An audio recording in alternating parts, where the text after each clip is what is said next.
అందరికీ నమస్తే. Welcome back to wisdom share 1969 cooking videos. ఈరోజు మనము స్ట్రీట్ స్టైల్లో ముంత మసాలాన్ని తయారు చేసుకునే విధానాన్ని చూద్దాము. ఇప్పుడు పొయ్యి మీద ఒక కళాయి పెట్టుకొని దాంట్లో 2 గ్లాసులు బొరుగులను పోసుకొని ఒక 5-6 నిమిషాల పాటు వేయించుకోవాలి. మనము బొరుగుల్ని వేయించుకోవటం వలన అవి క్రిస్పీగా మారతాయి కాబట్టి మసాలా అనేది బాగా టేస్టీగా ఉంటుంది.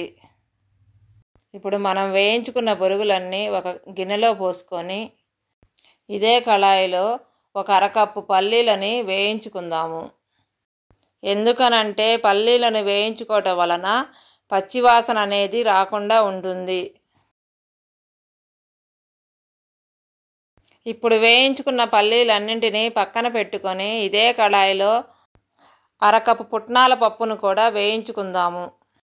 పుట్నాల పప్పుని వేయించుకోవటం వలన మనం మసాలాలో టమాటాలు, ఉల్లిగడ్డలు ఇలాంటివన్నీ వేసినప్పుడు ఇవి మెత్తపడకుండా ఉంటాయి. పుట్నాల పప్పు వేయించుకున్న తర్వాత ఇదే కళాయిలో 1 టేబుల్ స్పూన్ అంత ఆయిల్ వేసి కార్న్ఫ్లేక్స్ని కొంచెం కొంచెంగా పోసుకొని వేయించుకుందాము. నేను తీసుకున్న బొరుగులకి 1 కప్పు కార్న్ఫ్లేక్స్ తీసుకున్నాను.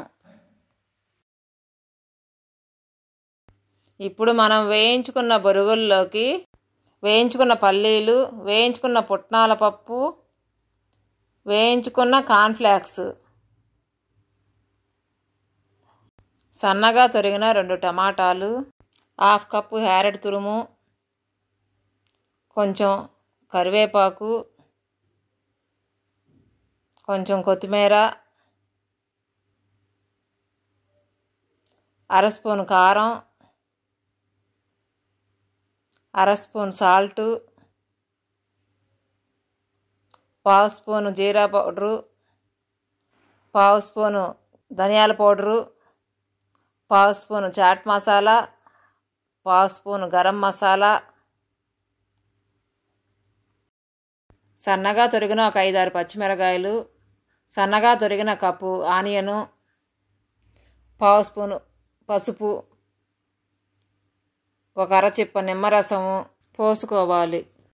మీ దగ్గర నిమ్మరసం అనేది లేకపోతే నిమ్మ ఉప్పునైనా కలుపుకోవచ్చు.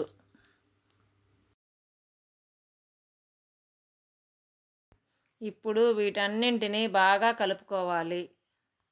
అప్పుడే మనం వేసిన ఉప్పు, కారము, నిమ్మరసము, మసాలాలు ఇవన్నీ కూడా బొరుగులకు పట్టి మసాలా అనేది టేస్టీగా ఉంటుంది.